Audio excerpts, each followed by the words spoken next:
ऐसा लगता है जैसे भारतीय जनता पार्टी नरेंद्र मोदी के नेतृत्व बिहार में पूरी तरीके से मजबूर है, एक तरीके से नीतीश कुमार के चरणों में दंडवत है। अन्यथा कोई पार्टी जो जो 75 सीटें अगर जो 75 सीटें लेके आए, वो क्यों किसी को मुख्यमंत्री के तौर पर मांग कर? अगर आप उत्तर प्रदेश के अंदर अपनी पार्टी खड़ी कर सकते हैं, 2/3 बहुमत ला सकते हैं, तो बिहार में क्यों नहीं ला सकते? क्या मजबूरी है? कौन सी मजबूरी है? तो मुझे तो समझ में, इसका मतलब है कि बीजेपी के अंदर कुछ फंडामेंटल प्रॉब्लम है, जिस प्रॉब्लम को दूर नहीं कर पा रहे हैं, इसीलिए नीतीश कुमार के चरणों में दंडवत है। समी साहब,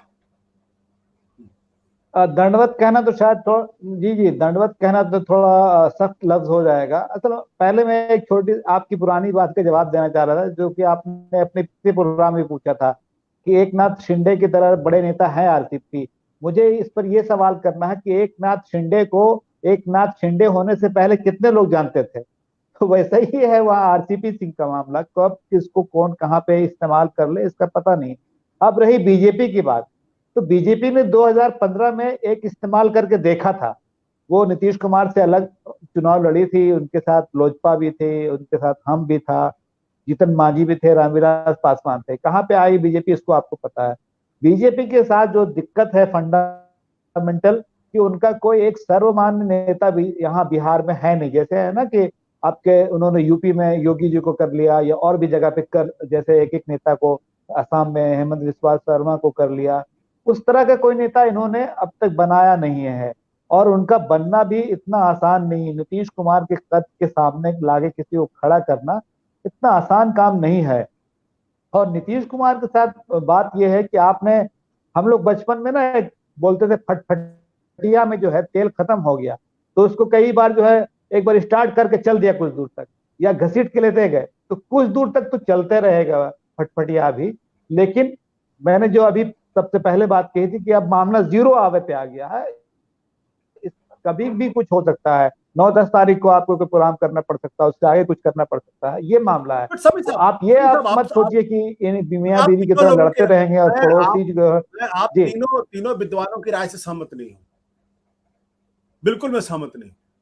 मेरा मानना यह है कि अगर नरेंद्र मोदी का जादू चल रहा है और अमित शाह जैसा चाणक्य जो जो कभी कभी पैदा होता है, उनके रहते बिहार के अंदर किसी को भी मुख्यमंत्री बना देंगे, वो जीत जाएगा। भाई आपने देखा कि उत्तराखंड के अंदर पुष्कर सिंह धामी को मुख्यमंत्री बना दिया, वहां उन्होंने गुजरात के अंदर भूपेंद्र पटेल को बना दिया, हिमाचल प्रदेश के अंदर जयराम सिंह को बना दिया, तो किसी को भी मुख्यमंत्री बना दिया। चुनाव तो दरअसल नरेंद्र मोदी जीतते हैं और अमित शाह चाणक्य होते हैं उनके। तो वैसी स्थिति में बिहार में ऐसी कौन सी कमजोरी है कि तो वहां ये वो अपने बल पर नहीं कर पा रहे? 2015 में ये क्यों नहीं हुआ? नहीं नहीं, आपका सवाल सही है और हम लोग अपनी विद्वता वापस लेते हैं, लेकिन हाँ? 2015 में तो ऐसा नहीं हो सका ना। नहीं, मैं 2015 में आप तो ये प्रयोग करके देख लिया गया। देखिए, आप उत्तर प्रदेश के अंदर देखिए, जहां एक जमाने बीजेपी के पास 15% वोट था, 2017 में तो सिर्फ नरेंद्र मोदी ने चुनाव लड़ा और उसी उत्तर प्रदेश के अंदर कमाल हो गया और 300 से ज्यादा सीटें लेकर आए। तो अगर यूपी में 303 सीटें लेकर आ सकते हैं बिना किसी लीडरशिप के, तो बिहार में क्यों नहीं ला सकते? यही तो मैं पूछ रहा हूं, ऐसी क्या मजबूरी, क्या प्रॉब्लम है? और ये मत भूलिएगा कि 2015 में जब बीजेपी अकेले दम पे लड़ी थी, सबसे बड़ी पार्टी और सबसे ज्यादा वोट परसेंटेज उसका था, 25% वोट शेयर था उसका। देखिए उसका आशुतोष सर, यदि आपका परमिशन हो तो मैं जवाब दूं। उसका कारण है कि आज भी जो ओबीसी का बड़ा तबका है, यादव आरजेडी के साथ है, लालू परिवार के साथ है। कुशवाहा और कहते हैं कुर्मी और कुशवाहा जो है आज भी नीतीश कुमार को अपना नेता मानता है। आरसीपी सिंह केंद्र में मिनिस्टर रहे हैं, पार्टी के राष्ट्रीय अध्यक्ष रहे हैं, नालंदा से बिलोंग करते हैं, लेकिन आज भी मुझे नहीं लगता है कि वो कुर्मी के नेता बन पाए हैं, या कुर्मी समाज यदि वो पार्टी से ऋषि एक मिनट, अगर यूपी से तुलना करें तो 2017 के पहले उत्तर प्रदेश के अंदर बीजेपी का कौन सा नेता था? योगी आदित्यनाथ तो कहीं नहीं थे मुख्यमंत्री के रेस में, मनोज सिन्हा भी कहीं नहीं थे रेस में, किसी को मुख्यमंत्री के तौर पर किया गया था। और ये जो जातिगत समीकरण उत्तर प्रदेश में लगाया जाता है, वही जातिगत समीकरण तो बिहार में भी लगाया जाता है। दोनों मैं उसका जवाब, आशुतोष सर मैं उसका जवाब दे रहा हूं। देखिए, नित्यानंद राय को बीजेपी बिहार में आगे की, नित्यानंद राय जहां से चुनाव लड़ते हैं उनको अपने समाज का यादव वोट नहीं देता है। यहाँ का जातीय समीकरण मैं उत्तर प्रदेश से अलग मानता हूँ। यादव आज भी कुछ भी कर लीजिए, लालू यादव के परिवार के अलावा कहीं नहीं जाने वाले हैं ऑन एवरेज।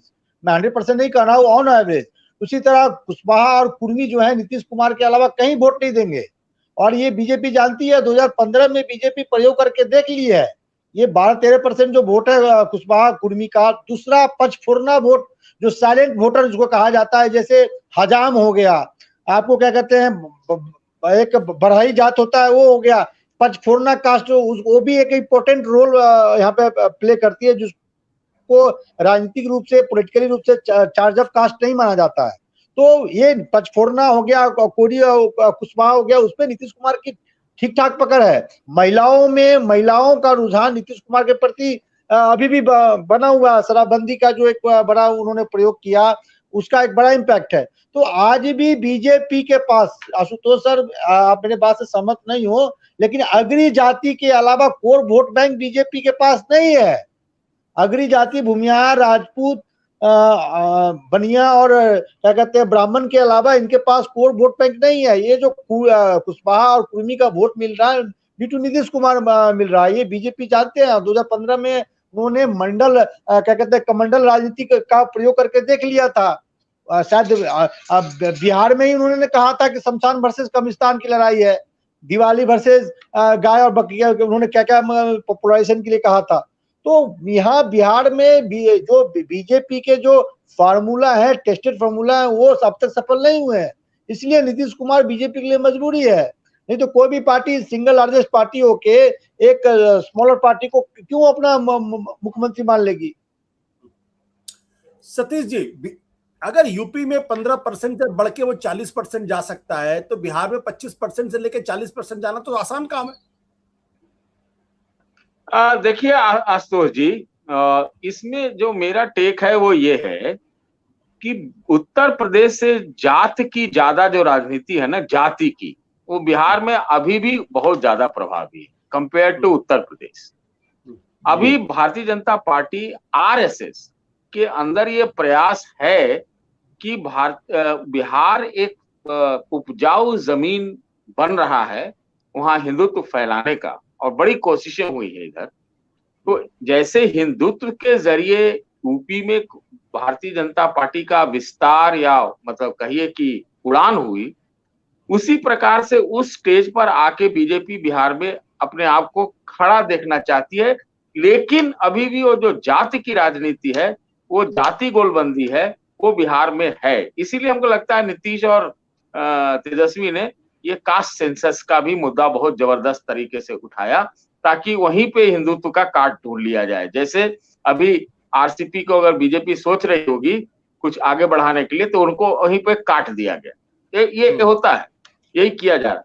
तो अभी अब वो हिंदुत्व को लेकर बहुत प्रयास कर रहे हैं। इसमें हम आपको, मैं as a first hand account एक विटनेस दे रहा हूँ, लेकिन वो अभी वो ताकत जुटा नहीं पा रहे हैं कि कैसे हम वो छलांग लगाएं। अगर लगाएंगे भी, नीतीश के ऑल्टरनेटिव में भी लगावेंगे बीजेपी वाले, तो फिर एक गठबंधन के जरिए ही जाएंगे, जैसा कि उत्तर प्रदेश में किया था। लेकिन उसमें प्रभावी हिंदुत्व उतना होगा कि नहीं, इसमें उनको शंका है। एक बात यह है। दूसरी बात, एक और शंका है भारतीय जनता पार्टी में, जैसा साथियों ने ठीक कहा कि भारतीय जनता पार्टी में वहां पर जाति के आधार पे भी, अंचल के आधार पे भी और दोस्ती यारी के आधार पे भी कई गुट बने हुए। अब सुशील मोदी भारतीय जनता पार्टी के बहुत अपने हैं या नीतीश जी के अपने हैं, इसी प्रकार से कई और नेताओं का देखिए, और वो भी एक जाति को कैरी करते हैं। हमारे बिहार में बनिया जाति को अग्रिम जाति में तो ऐसा नहीं मानते, वो ऋषि भूल गए, वो तो मतलब लाला जी होते हैं जो कास्ट जनरली बीजेपी को ही वोट करते हैं, इसलिए मैंने कहा। मैं ये कह रहा हूँ, देखिए तो अग्रणी जाति की आपने बात कही ना, तो जैसे सुशील मोदी है, सुशील मोदी एक हैं वैसे समाज के बड़े नेता, लेकिन वो नीतीश के बड़े दोस्त है, और कुछ भी कर लीजिए वो दोस्ती निभा देंगे इधर ना उधर करके।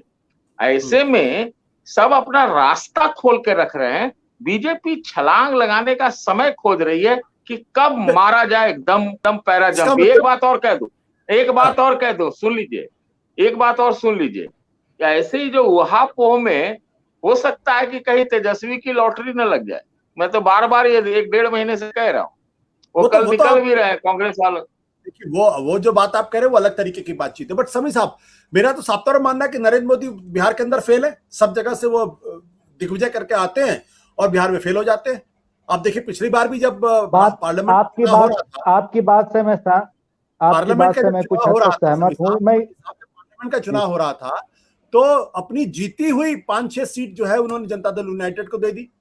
इसका मतलब मोदी जी को इस बात का भरोसा नहीं है कि बिहार के अंदर वो एक करिश्माई नेता है, वहां कमजोर नेता साबित हो रहे हैं वो। देखिए, जब नीतीश कुमार को बिहार के लेवल पे देखिएगा तो अगर बिहार की जनता को नीतीश कुमार और मोदी में चुनना होगा वो तो नीतीश कुमार को चुनेंगे। यहाँ की जनता ने 2015 में दिखा दिया। ठीक है, आपको मैं कुछ बहस की याद दिलाना चाहता हूँ। 2015 में जो बहस चलती थी नीतीश कुमार और मोदी जी के बीच में, मिसाल के लिए नीतीश जी के बारे में उन्होंने कहा डीएनए खराब है, तो नीतीश कुमार ने इसको इस पर बैकफुट पर नहीं किया, वो उन्होंने फ्रंट फुट पे खेला और कहा कि ठीक है डीएनए खराब है, हम डीएनए भेजते हैं, अपने नाखून भेजते हैं, बाल भेजते हैं। उसी तरह से ये नीतीश कुमार ही है जिन्होंने कहा बड़का झूठा पार्टी, ये जो एब्रिविएशन है उन्हीं का दिया हुआ है। मुझे आप 2017 में इस लेवल पे बताइए कि बीजेपी का विरोध करने वाला कोई नेता यूपी में था? मुझे तो नहीं मालूम।